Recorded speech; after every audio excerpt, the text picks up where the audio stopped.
Hello everyone, welcome to my channel Shiksha academy. मैं नंदिता आप सभी का बहुत बहुत स्वागत करती हूं। और वीडियो शुरू करने से पहले मैं बता दूं कि जो वाइवा के क्वेश्चंस है उसका एक वीडियो ऑलरेडी चैनल पे है जो कि पार्ट 1 है। उसमें टेलीग्राम जो बीएड गाइडेंस ग्रुप है उसमें स्टूडेंट्स ने ही अपने वाइवा के एक्सपीरियंसेस शेयर किए हैं, अपने क्वेश्चन शेयर किए हैं। उन्हीं क्वेश्चंस को मैं यहाँ वीडियो में इंक्लूड कर रही हूँ, ठीक है, जो ऑलरेडी पूछे जा चुके हैं, ठीक है। तो वो वीडियो आपने नहीं देखा है तो उसका भी लिंक मैं इस डिस्क्रिप्शन में दे रही हूँ। और ये वीडियो होगा पार्ट 2, उसके बाद पार्ट 3 भी आएगा वीडियो, जिसमें अगेन इसमें भी 25 क्वेश्चंस हैं और पार्ट 3 में भी 25 क्वेश्चंस होंगे। काफ़ी सारे इंपॉर्टेंट क्वेश्चंस हैं और जहाँ तक I will try to explain, but जो फैक्चुअल है कुछ चीज़ें आप गूगल करके ढूंढ सकते हैं, वो मैं यहाँ नहीं बताने वाली हूँ, अदरवाइज़ वीडियो बहुत ही ज़्यादा लंबा हो जाएगा। And due to lack of time मैं चाहती हूँ कि क्रिस्प इन्फॉर्मेशन आपको दूँ और थोड़ा बहुत आप गूगल करके भी चीज़ों को आप समझ सकते हैं और पढ़ सकते हैं, ठीक है। वाइवा की तैयारी के लिए थोड़ी मेहनत आपका वाइवा है तो आपको भी करनी पड़ेगी। और मुझे लगता है कि अगर आप गूगल पर सर्च करके थोड़ा पढ़ते हैं, क्योंकि मैं यहाँ पर कितनी भी इन्फॉर्मेशन बता दूँ वो फिर भी एक मतलब बहुत लिमिटेड फॉर्मेट में होगी, ठीक है। पूरी कोशिश रहेगी, क्वालिटी कंटेंट है, वीडियो को लास्ट तक ज़रूर देखिएगा और उसके बाद इस वीडियो को शेयर ज़रूर करिएगा, जिससे कि और भी बच्चे जिनका वाइवा है बाद में उनको ये काफ़ी हेल्प करेगा और फ्यूचर में आपके जूनियर्स को भी हेल्प करेगा। तो चलिए शुरू करते हैं वीडियो को। पहला क्वेश्चन यहाँ पे पूछा गया है किसी स्टूडेंट से, tell about Emile and Rousseau, ठीक है। रूसो नेचुरलिज्म के जनक माने जाते हैं। उन्होंने वो प्रकृतिवाद को पे बिलीव करते हैं, ठीक है। ये भी क्वेश्चन कई बार पूछा जाता है। एमिली रूसो जी के द्वारा लिखी गई एक बहुत फेमस बुक है, ठीक है। इसके आप समरी आप गूगल पे करके देख सकते हैं, ठीक है। और इसमें एक और भी इंपॉर्टेंट चीज़ें मतलब यहाँ पे नहीं पूछा गया है, बट रूसो का एक निगेटिव एजुकेशन का कॉन्सेप्ट है, नकारात्मक शिक्षा का कॉन्सेप्ट भी रूसो ने ही दिया था। तो कई बार ये भी पूछा जा सकता है कि भाई नकारात्मक शिक्षा, जैसे ये क्वेश्चन इंक्लूड किया है कि भाई नकारात्मक शिक्षा का कॉन्सेप्ट किसने दिया था, तो रूसो ने दिया था, ठीक है। दूसरा क्वेश्चन है tell us about Shanti Niketan, तो इसको आप पढ़ लीजिएगा। What is the cycle of micro teaching, तो माइक्रो टीचिंग तो एज मैंने पार्ट 1 जिन लोगों ने देखा है मैंने उसमें बताया है कि micro teaching is very very important, ठीक है। बहुत ज़्यादा इंपॉर्टेंट है माइक्रो टीचिंग। साइकिल किसने दिया है, कब दिया है, ठीक है। तो ये काफ़ी ज़्यादा इंपॉर्टेंट है। तो टोटल इसका आंसर है 36 मिनट की माइक्रो टीचिंग की साइकिल होती है, ठीक है। आगे बढ़ते हैं क्वेश्चन में। पूछा गया है क्वेश्चन की भाई प्रस्तावना कौशल क्या है, इंट्रोडक्टरी स्किल क्या है, ठीक है। तो ये इसके बारे में आप लोग देख लीजिएगा, ठीक है। और अगला क्वेश्चन है कि मतलब उसी से रिलेटेड करके क्वेश्चंस ज़्यादा पूछे गए हैं कि भाई इंट्रोडक्शन स्किल क्या है। आपने आंसर बताया कि इसमें हम क्या करते हैं कि बच्चों का प्रीवियस नॉलेज चेक करते हैं कि बच्चे को पहले से क्या आता है, उससे हम कनेक्ट करते हैं, उसके बाद हम सेशन को शुरू करते हैं, पढ़ाना शुरू करते हैं। प्रस्तावना कौशल के घटक बताइए, ठीक है। कंपोनेंट्स, घटक, जिसको हिंदी में घटक बोलते हैं, काफ़ी ज़्यादा इंपॉर्टेंट है। जितनी भी आपने माइक्रो टीचिंग की स्किल्स पढ़ी है, stimulus variation, probing questions, black board skills, introduction skills, skill of reinforcement, ये जितनी भी स्किल्स आपने पढ़ी इन सबके घटक आपको टिप पे होना चाहिए, आपको ये पता होना चाहिए, इसका यूजेस पता होना चाहिए, रटना नहीं है बिल्कुल भी, ठीक है, कि भाई क्या क्या चेक करते हैं माइक्रो टीचिंग में, ठीक है। उसके बाद जो नेक्स्ट क्वेश्चन है, जनरल ऑब्जेक्टिव, सामान्य उद्देश्य और विशिष्ट उद्देश्य में क्या अंतर है।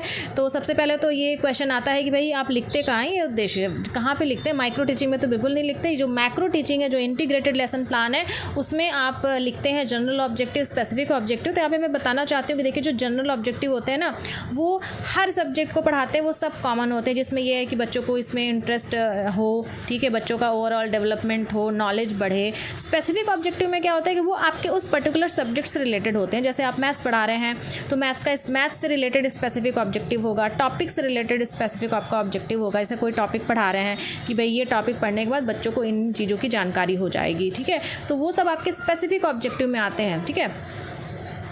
और नेक्स्ट क्वेश्चन, अगला क्वेश्चन पूछा गया शिक्षक, गुरु, अध्यापक में क्या अंतर है। फिर पूछा गया आपका अनुशीलन कौशल क्या है और इसका प्रयोग क्या होता है, ठीक है।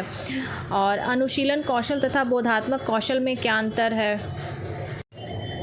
अब यहाँ पे देखिए, यहाँ पे डिफरेंस भी पूछा गया है, ठीक है, अंतर पूछा गया है, ठीक है। तो आपको क्या है कि देखिए टॉपिक सेम है, जैसे माइक्रो टीचिंग क्या है, उसमें कौन कौन से कंपोनेंट है, घटक है। क्वेश्चन पूछने को तरीके को यहाँ पे क्वेश्चन से समझिए और उस हिसाब से अपनी तैयारी करिए, ठीक है। अगला क्वेश्चन यहाँ पे है माइक्रो टीचिंग क्या है, माइक्रो टीचिंग क्यों करते हैं, ठीक है। माइक्रो टीचिंग इसलिए करते हैं, 6 मिनट की माइक्रो टीचिंग होती है, उसमें क्या करते हैं आप अलग अलग तरह की स्किल्स की प्रैक्टिस करते हैं, उसके बाद उन सब को एक इंटीग्रेट करके माइक्रो जब टीचिंग करते हैं ना, उसमें फिर उसका यूज़ करते हैं, ठीक है। और सूक्ष्म प्रशिक्षण के प्रत्येक कौशल में कितना समय लगता है, तो ये 6 मिनट लगता है, ठीक है। हर कौशल की आप 6 मिनट की टीचिंग। देखिए माइक्रो टीचिंग की जो साइकिल है ना, उसमें सिर्फ पढ़ाना नहीं है। माइक्रो टीचिंग की साइकिल जो 36 मिनट की है वो काफ़ी ज़्यादा इंपॉर्टेंट है। उसमें जो टीचिंग होती है वो सिर्फ 6 मिनट की लगती है, 6 मिनट की। उसके बाद उसमें प्लानिंग करते हैं, उसके बाद टीच करते हैं, फिर फीडबैक लेते हैं, फिर दोबारा टीच करते हैं, ठीक है। तो ये सब पूरा आपका 36 मिनट का होता है। माइक्रो टीचिंग के साइकिल ज़रूर अच्छे से आप लोग देख लीजिएगा, सॉरी फॉर बैकग्राउंड नॉइज़। और माइक्रो टीचिंग का जो वीडियो है उसका भी मैं इस डिस्क्रिप्शन में लिंक डाल दे रही हूँ, वो काफ़ी ज़्यादा इन्फॉर्मेटिव है, मैंने सब कुछ साइकिल कंपोनेंट सब कुछ बताया है। तो प्लीज़ अगेन मैं यहाँ पे एक्सप्लेन करूँगी, उसका कोई मतलब नहीं है, उस वीडियो को ज़रूर देखिए। नेक्स्ट क्वेश्चन है कि लेसन प्लान क्या होता है और इसका प्रयोग क्या होता है, ठीक है। तो लेसन प्लान 2 तरह का होता है, macro teaching lesson plan, micro lesson plan. तो मैंने टेलीग्राम पे कई बार ऑडियो के फॉर्मेट में भी बताया है कि माइक्रो टीचिंग में आप अलग अलग तरह की स्किल्स का, कौशलों का आप वहाँ पे प्रैक्टिस करते हैं। माइक्रो जो लेसन प्लान होता है मैक्रो, उसमें क्या करते हैं कि आप एक्चुअल टीचिंग करते हैं, क्लास में जाके पढ़ाते हैं, उसमें आप अलग अलग तरह की स्किल्स का यूज़ करते हैं, ठीक है। तो ये आपका हो गया micro teaching, macro lesson plan, ठीक है। नेक्स्ट क्वेश्चन पूछा गया गीजू भाई बटेगा का अन्य नाम क्या है, ठीक है। तो ये है उनका नाम। और रीइंफोर्समेंट स्किल के घटक बताइए। एज़ यूजुअल घटक जो भी स्किल्स आपने बताए हैं बहुत ही ज़्यादा इंपॉर्टेंट है। शाब्दिक अशाब्दिक सकारात्मक पुनर्बलन क्या होता है, यहाँ पे वही verbal reinforcement, non verbal reinforcement, positive reinforcement, ये सब क्या है, घटक हैं। तो इसका क्या मतलब है ये यहाँ पे पूछा गया है, ठीक है। अपने सूक्ष्म शिक्षण का कोई एक टॉपिक पढ़ाइए। वैसे तो यहाँ पे डेमो का मतलब ऐसा कुछ लिखा नहीं है, लेकिन 1-2 स्टूडेंट्स का रिस्पांस आया है कि उनके यहाँ डेमो कराया गया है, मतलब आपने माइक्रो टीचिंग की क्लास में प्रैक्टिस की है। तो इस क्वेश्चन के परिप्रेक्ष्य में मैं ये बोलना चाहती हूँ कि आपने जो माइक्रो टीचिंग करी उसी का 1-2 टॉपिक तैयार कर लें। अगर मूड आ गया जो एग्जामिनर हैं तो वो आपसे डेमो भी करा सकते हैं, तो आप बिल्कुल मतलब झिझकेंगे नहीं, आपकी प्रैक्टिस रहेगी, ठीक है। नेक्स्ट क्वेश्चन है पढ़ाते वक्त आप कोई टॉपिक कहाँ से शुरू करेंगी, ठीक है। तो ये सबसे इसका अच्छा आंसर होता है कि भाई आप उसमें इंट्रोडक्शन स्किल का यूज़ करते हैं। पढ़ाते वक्त किसी भी टॉपिक को उसके प्रीवियस नॉलेज से कनेक्ट करते हैं, उसके बाद बच्चों को और मज़ा आता है, बच्चों को थोड़ा इंटरेक्ट करते हैं कि बच्चों की भाई प्रीवियस नॉलेज क्या है, ठीक है। सबसे अच्छा इसका आंसर यही है। अगला क्वेश्चन है माइक्रो टीचिंग के साइकिल का वर्णन करिए। तो ठीक है, वो आपसे हो सकता है कॉपी पेन दे दें, आप बोल दें ब्लैक बोर्ड पे, वाइट बोर्ड पे ही जाके आप साइकिल बनाइए, ठीक है। और उसका माइक्रो टीचिंग साइकिल के लिए आप डिस्क्रिप्शन में माइक्रो टीचिंग का वीडियो है, प्लीज़ उसको ज़रूर देखिए, ठीक है। Correct name of micro teaching skill, ठीक है। ये क्वेश्चन एज इट इज़ एक स्टूडेंट ने भेजा था। आई थिंक इस क्वेश्चन की फ्रेमिंग थोड़ी गड़बड़ है। यहाँ पे ये पूछ सकते हैं कि कितनी माइक्रो टीचिंग स्किल्स होती है। तो माइक्रो टीचिंग स्किल्स में आप जितनी भी स्किल्स हैं आपने पढ़ी हैं, कौशलों, वो सब आप बताएंगे। फादर ऑफ स्काउट गाइड पूछा गया है। Name of all papers with subject code, ये तो बहुत फेवरेट क्वेश्चन हो गया है, कई जगह पूछा गया है कि भाई आपका जो प्रैक्टिकल से रिलेटेड सब्जेक्ट है उसका नाम बताइए और सब्जेक्ट कोड बताइए। तो उसको बिल्कुल आप बिल्कुल याद कर लीजिएगा, ठीक है। क्वेश्चन नंबर 22 यहाँ पे देखिए, आपने असाइनमेंट में कौन सा प्रश्न लिखा है ये बताइए, ठीक है। तो ये क्वेश्चन हमेशा इसलिए पूछा जाता है कि क्या वाकई असाइनमेंट आपने लिखा है। ये बहुत ही अच्छा क्वेश्चन है, पूछा जाता है कि पता चल जाता है कि बच्चे ने असाइनमेंट खुद लिखा है कि नहीं, ठीक है। तो आप ये बता दीजिएगा। श्यामपट कौशल के घटक बताइए, ब्लैक बोर्ड स्किल के आपको घटक बताने हैं। रेजिडेंस ऑफ गीजू भाई बटेगा किसी से पूछा गया था, गुजरात है। कैपिटल ऑफ गुजरात है, देखिए रिलेटेड है बिल्कुल, मतलब किस जैसे एग्जामिनर आए गीजू भाई बटेगा जी का रेजिडेंस बताइए, आपने बताया गुजरात, अच्छा ठीक है चलो गुजरात की कैपिटल बता दो। तो क्या होता है कि मतलब फ्लो में एकदम चलता है, ऐसा एग्जामिनर याद करके थोड़ी ना आते क्वेश्चन यही पूछना है। वो जैसे जैसे आप रिस्पॉन्स देते जाते हैं वैसे वैसे वो क्वेश्चन आपसे पुटअप करते जाते हैं, ठीक है। तो ये हो गया। और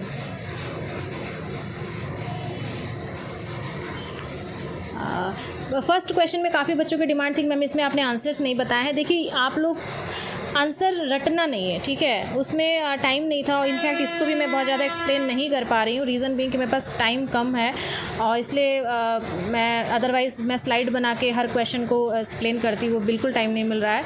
तो मेरी रिक्वेस्ट आप लोगों से ये है कि अगर इसमें किसी का आंसर मैंने नहीं बताया है, अगर आप ढूंढ रहे हैं नहीं मिल रहा है तो प्लीज़ टेलीग्राम पर ज़रूर पूछिए या इसी वीडियो के डिस्क्रिप्शन में पूछिए। लेकिन थोड़ी मेहनत तो आप लोग को करनी चाहिए। और आप लोग खुद जब मेहनत करेंगे ना, जब खुद किसी क्वेश्चन का आंसर नहीं आ रहा है, आप आप खुद जब पहले सर्च करेंगे तो आप ज़्यादा पढ़ते हैं और फिर आपको ज़्यादा देर तक चीज़ें याद रहती है। ये मेरा अपना अप्रोच है और मैं अपने स्टूडेंट्स को मैं चाहती हूँ कि वो यही अप्रोच फॉलो करें। एकदम इंस्टेंट रिस्पॉन्स नहीं कि भाई अभी शांति निकेतन किसने लिखा, शांति निकेतन की समरी क्या है, हर चीज़ मतलब ऐसा मत ढूंढिए कि हर चीज़ मिल जाएगी कहीं पे। पहले खुद भी कोशिश करिए, खुद से अपने नोट्स बनाइए। आप देखिए कितना ब्यूटीफुल यहाँ पे नोट्स बनाया गया है मेरे कंटेंट क्रिएटर के द्वारा, वो भी आपके बैचमेट ही हैं, ऐसा नहीं है कि अलग से एक्सपीरियंस है उनके पास, वो आपके बैचमेट है, उन्होंने कितना अच्छे से ये कंटेंट बनाया है। ठीक है, तो थोड़ी मेहनत आपको एक्स्ट्रा एफर्ट करना पड़ेगा अगर आप कुछ एक्स्ट्रा सीखना चाहते हैं। ठीक है, तो मेरी रिक्वेस्ट ये है कि इसमें मैंने काफ़ी सारी चीज़ें एक्सप्लेन भी की हैं।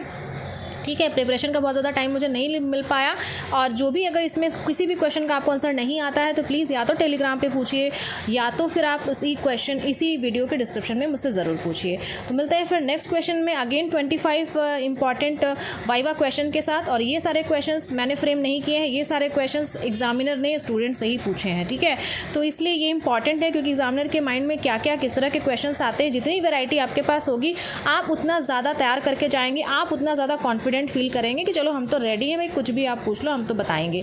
ठीक है, तो ये कॉन्फिडेंस आपको रहना ज़रूरी। एग्जामिनर सिर्फ ये नहीं चेक करने आते हैं कि आपके पास कितना ज्ञान है, वो हर चीज़ चेक करते हैं क्योंकि आप एजुकेटर बनने जा रहे हैं, आपके पास नॉलेज भी चेक करते हैं, आपका कॉन्फिडेंस भी चेक करते हैं। आपको कोई क्वेश्चन नहीं आ रहा है तो आप किस तरह से कॉन्फिडेंटली रिस्पॉन्ड करते हैं कि सर या आई एम नॉट प्रिपेयर्ड, या मेरा ये टॉपिक प्रिपेयर्ड नहीं, please ask from such topics which I have prepared. तो ये सारी चीज़ें चेक करते हैं। तो प्लीज़ वीडियो अच्छा लगा हो प्लीज़ इसे शेयर ज़्यादा ज़रूर करिएगा जिससे बच्चों को ज़्यादा से ज़्यादा बेनिफिट हो। और बहुत सारे स्टूडेंट्स आते हैं, आई डोंट नो क्या प्रॉब्लम है, वो एनालिटिक दिखाता है कि लगभग 30% लोगों ने सब्सक्राइब किया, 70% लोग आते हैं वीडियोस देखते हैं वो सब्सक्राइब नहीं करते हैं। प्लीज़ वीडियो बनाने में बहुत एफर्ट लगता है, बहुत मेहनत लगती है, कंटेंट बनाने में कंटेंट क्रिएटर को एफर्ट लगता है। तो प्लीज़ वीडियो को सब्सक्राइब करिए, बेल आइकन ज़रूर प्रेस करिए जिससे कि इंपॉर्टेंट वीडियोज़ आपसे छूट ना पाएँ। ठीक है, और मुझे भी थोड़ा सपोर्ट करिए। ठीक है, तो थैंक यू फॉर वॉचिंग। मिलते हैं फिर नेक्स्ट वीडियो में। All the best for viva.